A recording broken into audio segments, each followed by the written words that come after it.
Moments ago, the numbers for America's economic growth, or GDP, were just released.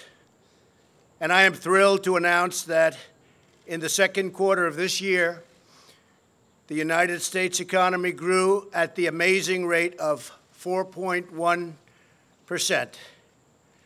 We're on track to hit the highest annual average growth rate in over 13 years. And I will say this right now, and I'll say it strongly, as the trade deals come in one by one, we're going to go a lot higher than these numbers, and these are great numbers.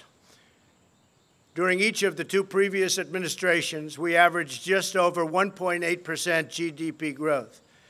By contrast, we are now on track to hit an average GDP annual growth of over 3%, and it could be substantially over 3%.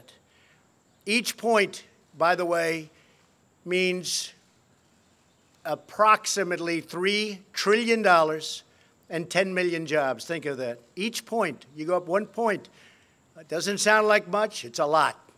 It's $3 trillion, and it's 10 million jobs.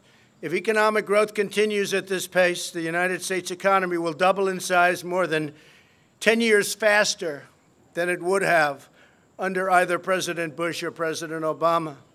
Perhaps one of the biggest wins in the report, and it is indeed a big one, is that the trade deficit, very dear to my heart because we've been ripped off by the world, has dropped by more than $50 billion. $52